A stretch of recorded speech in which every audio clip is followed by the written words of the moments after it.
I have been thinking quite a lot about the community generally, really, and the lives that people lead and the way that we connect in it, and how I think, if you know anything about Triratna, you know that we emphasize connection. And so I wanted to, and it's a theme that I have talked about quite regularly, and I've even talked about at the Melbourne Centre. I just wanted to come at it in a slightly different angle tonight, and it was important to me to preface that with last week's talk on the value of solitude and being solitary, and the practice of solitary retreats, and generally the principle of trying to get underneath the noise of our minds, if you like. One of the ways in which I remember someone talking about the relationship between solitude and connection years ago was something along the lines of when you are comfortable with your own company, that's a good basis on which to connect with others. In other words, you're less likely to want to connect with others on a what you might call a neurotic. I mean that in a kind of psychological sense, not in a judging sense. You're less likely to connect with others in a neurotic sense the more comfortable you are spending time on your own. So I think that just hints at there's quite a complex and even quite subtle, even quite profound relationship between being comfortable in your own company and being able to connect with others. So, and although last week I said there's probably quite a lot more to say about solitude, I did want to say something about collaboration this week. I will just try and connect the two together a little bit, just by beginning, just going back, as I did last week, really, to the archetypal biography of the Buddha. And I've always been struck how the Buddha went off alone. It always just seems as though that was a very important aspect, not just to be told down through the ages, but literally he had to go off alone and he had to leave his responsibilities. And, some people have even questioned that. Was that an ethical thing to do? But he was on a quest, and the quest was because he had a question that he couldn't answer. And it went something like, he realized that he himself was subject to birth, illness, old age, and death. And therefore, why did he go in pursuit of that which was also subject to birth, illness, old age, and death? And so he went into the jungle and tried to answer that question. And although he did meet some other people, some teachers and some companions in that Shramanera tradition in India, and learned some things, he mainly practiced alone, and and eventually sat down under the Bodhi tree on the banks of the shimmering river Narangala, and had this understanding or experience. So I think all of that has been very inspiring to me, and I love going back to those stories. I love reading them, reading the accounts. There's various solitaries, and what in particular he undertakes these extreme ascetic practices of fasting and holding his breath and sitting for very long periods of time, which came out of that Shramanera tradition, and then at some point realizes they are getting him no nearer to answering his question. And I think I've talked several times before about this episode or moment when he remembers a time in his childhood under a tree. It's called the rose apple tree moment. And the implication of that was that he intuited that the path to awakening could actually unfold in quite a natural and organic way. So although he needed to make some effort and he needed to look in the right place, there was something organic about it, and he could let go of the tremendous willed determination that he had been using up until that point. So, I found all of that really interesting. And of course, what he did after that was create a community. But if you like, the before creating a community, the archetypal element of the story, which just resonates so strongly with many of us, is when he's thinking about not communicating the Dharma because he realizes how flipping hard it is to understand, and he's entreated by Brahma Sahampati, this, I don't know, godlike being who appears, and he has a vision of lotuses.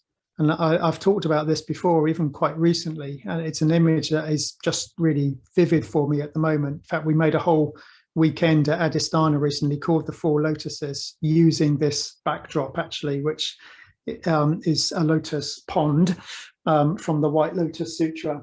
And I snaffled this after the Order weekend to have in my room. So that image, though, of the or vision of the Buddhas of seeing humanity as lotuses in a pond, trying to kind of reach out of the mud, up towards the light, and then out into the sunlight, and that there were some who actually had but little dust in their eyes, to switch the metaphor from a flower to a person. That he realized he could communicate something, and furthermore would try and create a community of people. So, you know, all of that has been very important to me, really, just to reflect on as you know, the foundation stories of the Buddha, and therefore of Buddhism. And I wanted to say a little bit about how I relate to community, or how I'm trying to understand community.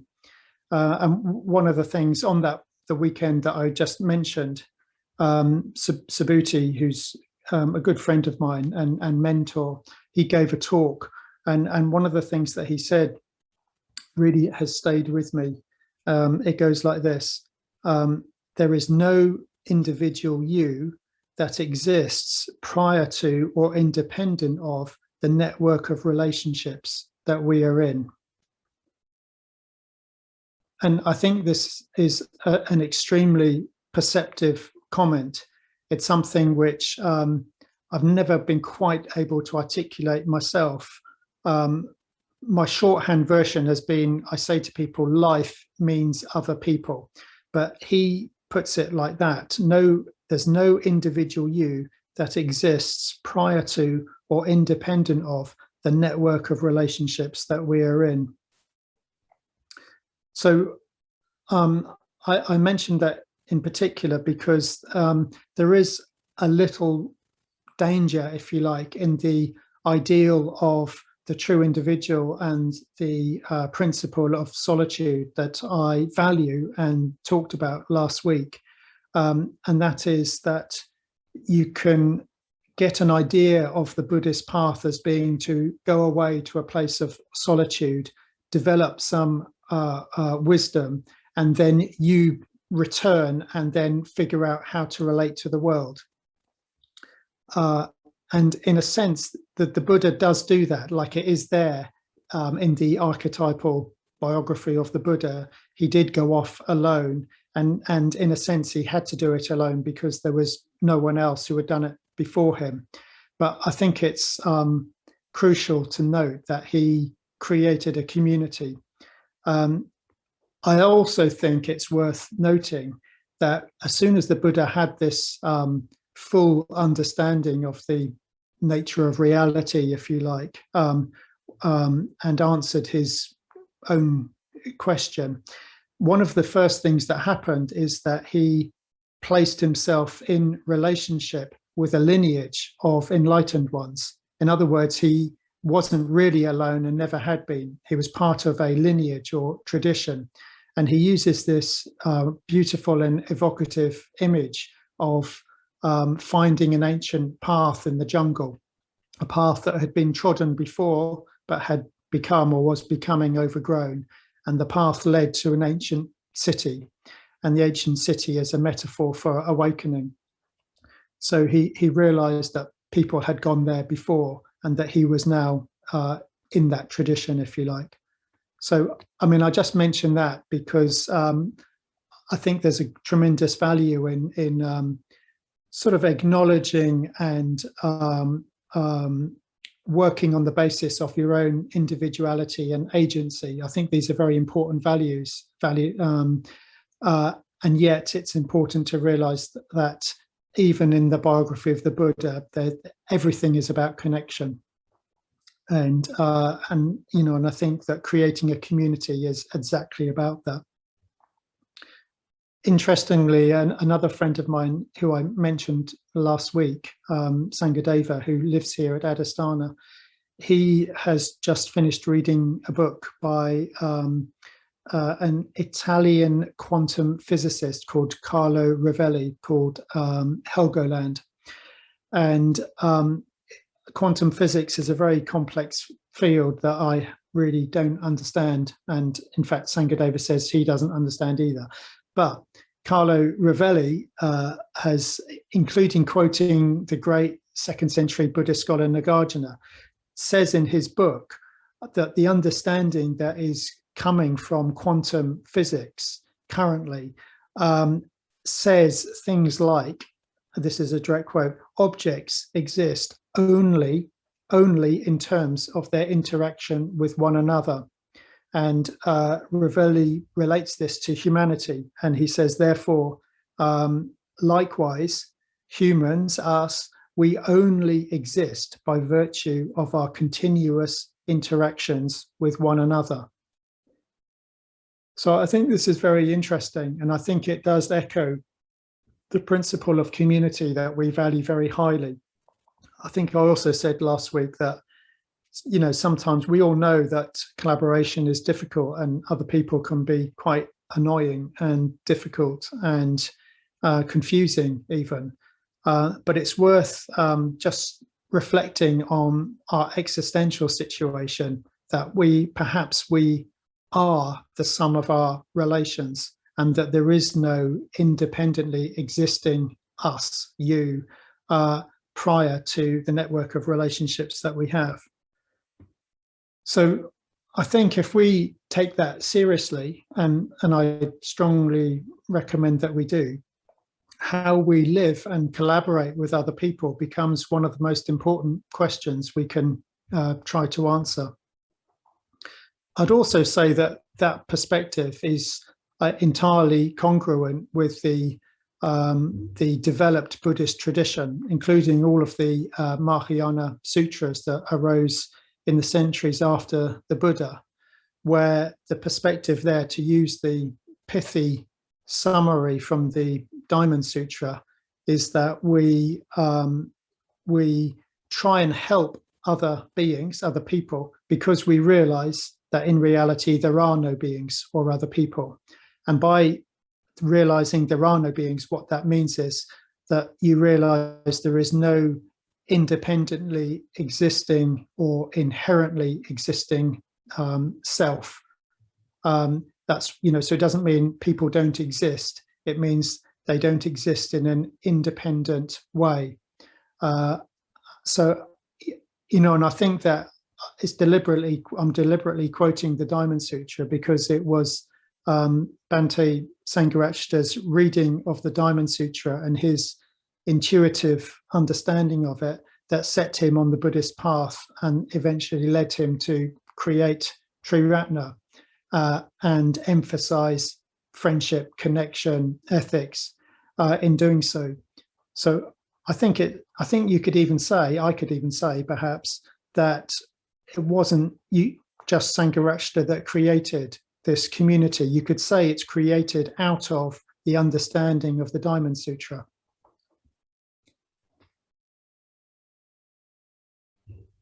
I'd also say that not only is this an existential reality, that we are, you know, the sum of our relations with others, it's also of some practical benefit.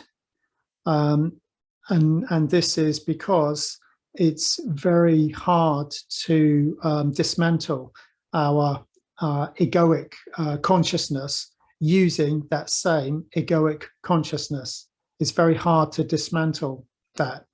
And when I say egoic consciousness, I mean the delusion that we are the center of the universe, and that causes us suffering because we grasp at things that are impermanent to try and give us satisfaction. So, I mean, Sangharakshita puts this very simply. We benefit from having other people around us. We don't have to be in constant connection with them. We don't even need very many of them, but we benefit from having other people around us who have our best intentions at heart, and help to point out each other's blind spots. I mean, that's a very simple definition of why we try and have a community.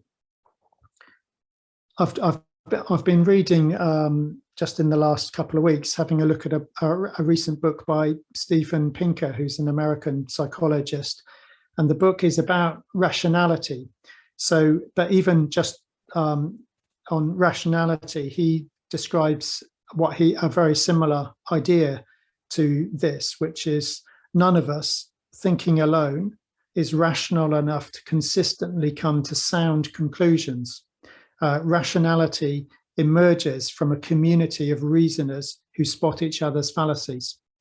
So I think that's him obviously just talking in the field of rationality, but saying something, I would say, not just similar, almost identical. So I think if you extend that to not just reason, but emotion, then you have a very good reason for having some good people around you, if you can. I mean, there's lots of other reasons for having community as well, and I have talked about these.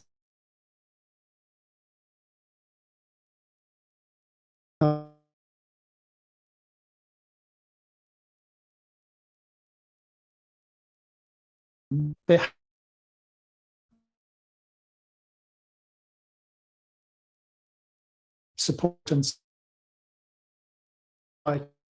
worthy practical benefits to collaboration, but it's also our network of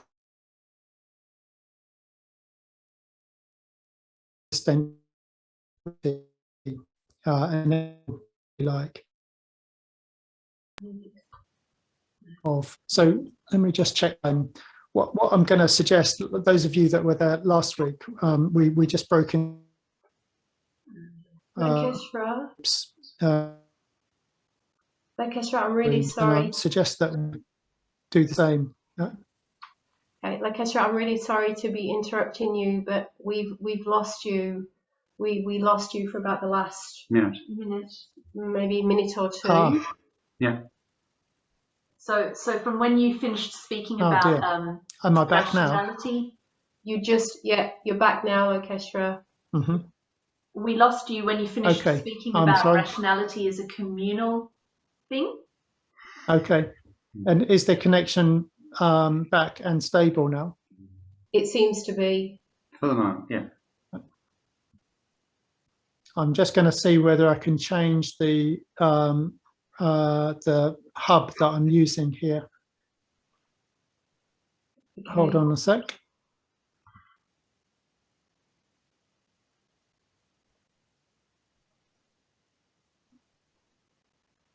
Well, is that any better?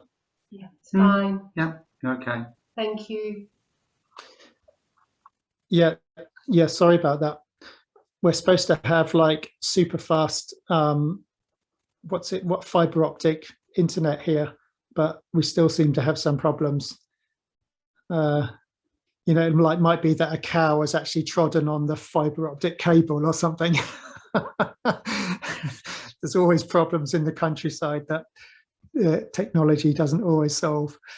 No, after just that last bit, then when I got cut off, I was saying that I have spoken about the many other benefits of community at various times, you know, Kalyana Mitrata and the having a place for confession and so on. But I won't go into those tonight. I just think it's worthy of reflection that not only is there practical benefit, but it's an existential reality that we are the sum of our network of relationships. What I'm going to suggest is that we do what we did last week and go into breakout rooms for a little bit, probably about 15 minutes. And I'd like to suggest a couple of questions. Actually, I could probably put these in the chat, but the first one is quite a simple question. What have you learned about how to collaborate well that you would recommend to others? Do you want me to write that in the chat? Yes, thank you. And the second question is, how do we maintain an experience of stillness, solitude in the midst of other people? Yeah, how do we maintain an experience of stillness or solitude in the midst of other people? So last week I talked about how useful it was to go away and, you know, spend some time on your own and so on. But I'm really interested to know how we do that. If we value the network of relationships that we have and they're an existential reality, how can we practice stillness and solitude? In other words, try and get underneath the thoughts and the noise of the mind while we're engaging with other people. So